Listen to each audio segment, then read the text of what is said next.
Tudo ou nada, a única tática de Bortoleto para tentar salvar o GP do Japão. Max nunca dá espaço. Norris cutuca Verstappen após disputa quente nos boxes. Red Bull virou o carro de cabeça para baixo para tentar ressuscitar Verstappen em Suzuka.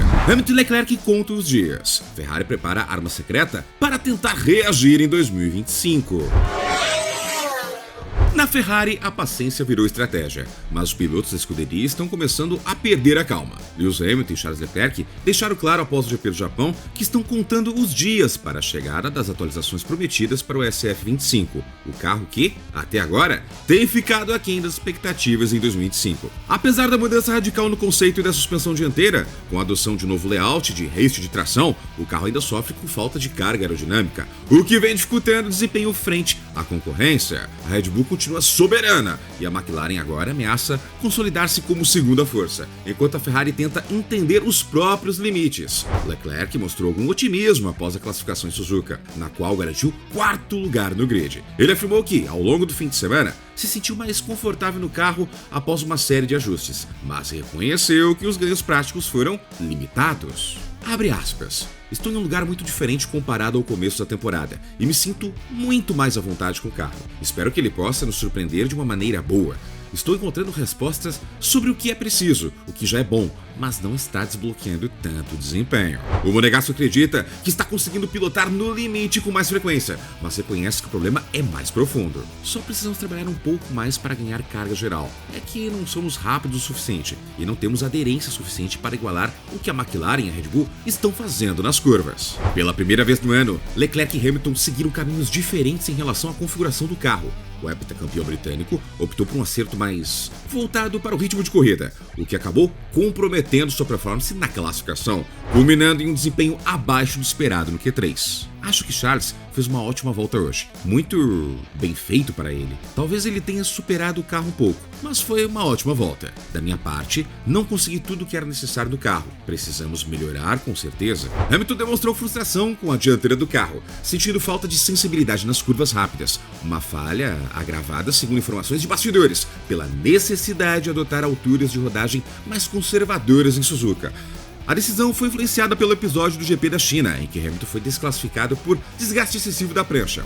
Além disso, acredita-se que o SF25 apresenta grande sensibilidade aerodinâmica ao rodar mais próximo do solo, o que limita a liberdade de acerto. As análises de GPs confirmam as dificuldades enfrentadas. Na comparação entre a volta de Leclerc e a pole de Verstappen, a Ferrari perde tempo nas saídas de curva. Leclerc rebateu as insinuações de que o problema estaria relacionado somente à altura do carro. Não importa o quão sensíveis são as alturas de deslocamento, é que não somos rápidos o suficiente.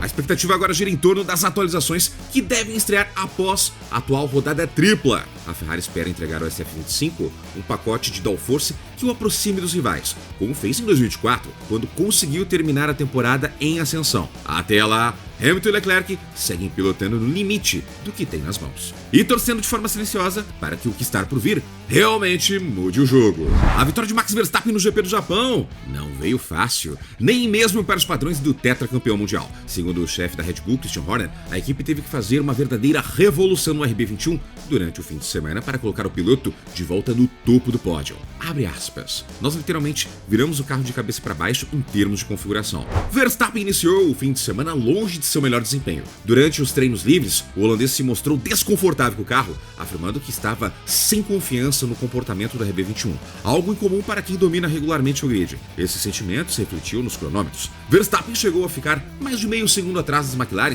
nas duas primeiras sessões de treinos, o que acendeu o alerta dentro da garagem da Red Bull. Foi então que a equipe técnica, liderada pelos engenheiros e com o próprio Verstappen se envolvendo diretamente, decidiu apostar alto, alterar quase tudo na configuração do carro. Ele trabalhou muito duro com a equipe de engenharia. Finalmente conseguimos dar a ele um carro que ele poderia usar no Q3 ontem com a volta mais impressionante. A volta impressionante a que Horner se refere garantiu a pole position em um dos circuitos mais exigentes do calendário, o tradicional traçado de Suzuka. No domingo, Max converteu essa posição em uma vitória sólida, resistindo à pressão constante da McLaren de Lando Norris. Uma vitória que, segundo o chefe da equipe, teve um sabor especial. Foi uma vitória duramente conquistada, em uma luta direta, o que coloca um ponto atrás do campeonato de pilotos. Apesar do sucesso, o desempenho regular no início do fim de semana gerou questionamentos sobre a qualidade dos dados de simulação da Red Bull, uma das bases do desenvolvimento do carro. Horner não fugiu do assunto. Abre aspas. Inevitavelmente, essas perguntas sempre são feitas, e o maior sensor que você tem no carro é o motorista. No começo do fim de semana, parecíamos que estávamos fora da janela. Conseguimos colocar o carro em uma janela decente e então Max Verstappen demonstrou por que ele tem o número 1 no carro. Quando perguntado se havia uma maneira de tornar esse processo de ajuste mais rápido, Horner foi pragmático. Inevitavelmente, você está sempre aprendendo. Alturas de passeio, distribuições de peso, níveis de asa, barras de proteção, quase todos os ajustes no carro que fizemos neste fim de semana. Isso só demonstra que se você continuar trabalhando duro e nunca desistir, tudo é possível. Apesar dos desafios, Horner fez questão de destacar mais uma vez o papel de Verstappen no sucesso da equipe em Suzuka, especialmente considerando a dificuldade enfrentada desde sexta-feira. Max tem sido impressionante neste fim de semana e demonstrou mais uma vez porque acho que ele é o melhor piloto do grid. Com a vitória no Japão, Verstappen curta a distância na tabela do Mundial e mostra que a Red Bull ainda tem fôlego para responder aos avanços da McLaren. E se for preciso virar o carro de cabeça para baixo de novo, eles parecem mais dispostos do que nunca. Mesmo depois de um momento de tensão na saída dos boxes com Max Verstappen durante o GP do Japão de Fórmula 1 e Lando Norris, que manteve o tom tranquilo, o piloto da McLaren minimizou o incidente que chamou a atenção dos fãs e declarou que o episódio foi simplesmente parte da corrida. Na disputa direta pela liderança da prova, Verstappen e Norris protagonizaram um lance apertado logo após suas respectivas paradas dos boxes.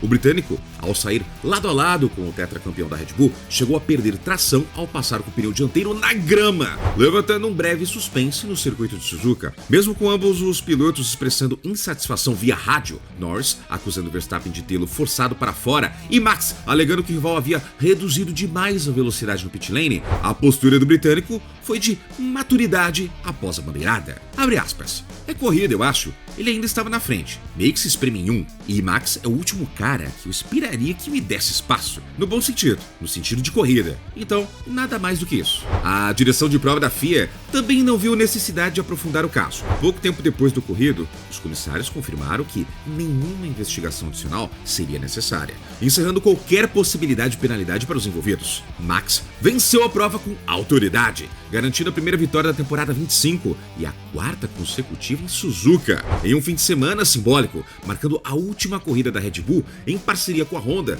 no circuito da fabricante japonesa. Norris chegou em segundo, seguido por seu companheiro Oscar Piastri, completando o pódio da McLaren. Ao avaliar sua performance, Norris reconheceu que deixou escapar a chance de fazer algo mais na classificação de sábado e que o ritmo de corrida da Red Bull foi implacável. Acho que perdi ontem. Max fez uma boa corrida hoje, sem erros. O ritmo foi muito parecido hoje para fazer mais alguma coisa. Corrida longa, muita pressão. Segundo o britânico, a McLaren teve um bom desempenho no geral, mas não o suficiente para fazer frente a Verstappen. Foi uma corrida acirrada do começo ao fim, muito difícil, mas o suficiente hoje, nada especial que pudéssemos colocar Max em cima. Eles foram rápidos e não cometeram erros, então ele mereceu. A equipe de Woking apostava em um possível undercut para tentar superar a Red Bull nos boxes, mas o traçado de Suzuka, com entradas e saídas de boxes mais complexas, não favoreceu essa manobra. Acho que ainda foi um ótimo fim de semana. Obviamente, não conseguimos as posições que queríamos. Estamos lutando por uma vitória a cada fim de semana, mas eles mereceram. Tanto a Red Bull quanto o Max mereceram neste fim de semana. Com um desempenho crescente na Red Bull, Norris reconhece que a disputa está mais acirrada do que nunca. Eles são rápidos, estão se recuperando. Obviamente, eles fizeram algumas melhorias, e como equipe, não tivemos o suficiente neste fim de semana. Então, vamos ter que trabalhar mais duro para o próximo. Gabriel Bortoleto deixou o circuito de Suzuka neste domingo com uma mistura de decepção e resignação, após tentar uma estratégia fora do comum no GP do Japão de Fórmula 1. O brasileiro terminou apenas na 19ª posição, 2 abaixo de onde largou. Ainda assim, ele acredita que a aposta era uma das poucas formas de tentar algo diferente com a Sauber. Abre aspas. A parte boa de hoje foi só terminar a corrida e entender o desgaste de pneu. A tática foi clara. Começar com pneus duros enquanto a maioria do grid, incluindo até mesmo o pilotão do fundo, largou de médios ou macios. A ideia era simples, prolongar o primeiro stint ao máximo e ganhar ritmo na parte final, calçando pneus médios. E por um momento parecia que poderia funcionar. Após mais de 30 voltas, com os compostos mais resistentes, Gabriel voltou dos boxes tentando caçar um grupo formado por Esteban Ocon, Leon Lawson, Nico Hülkenberg e Jack Durham, todos também em estratégias variadas.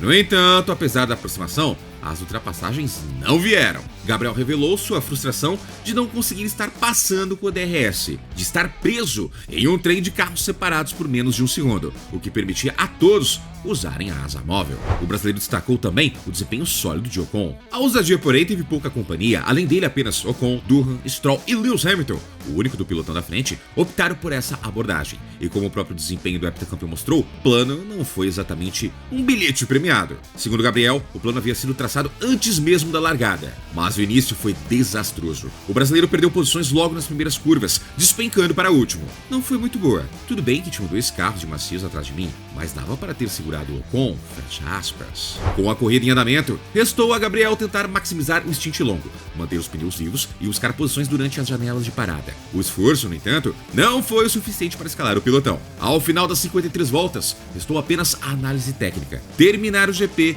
foi a única parte boa do dia. E se você aí no outro lado tivesse que fazer uma avaliação do nosso Brazuca nessas 3 corridas, ou 4 contando a stint da China? E aí, de 0 a 10, qual a nota que você daria para o brasileiro? E por quê? Comente aqui embaixo. E como esperado, Norris e Verstappen são os 2 principais protagonistas na briga pelo título. É claro que a temporada é longa, outros podem surgir, mas este respeito entre o britânico e o piloto holandês, será que vai seguir até o fim da temporada ou as coisas vão esquentar? Qual a sua opinião? E no mais, muito obrigado pela sua audiência. Eu peço pra você o famoso triplo C. Curte, comenta e compartilha. Curtiu, comentou e compartilhou? Não marca bobeira. Se inscreva no canal e junte-se a uma comunidade de mais de 60 mil inscritos. Clica no sino de notificação para ser notificado na palma de sua mão com conteúdo diário aqui do nosso canal. Ontem, hoje, amanhã e sempre. Eu sou Tio Barba no canal Hora do Piloto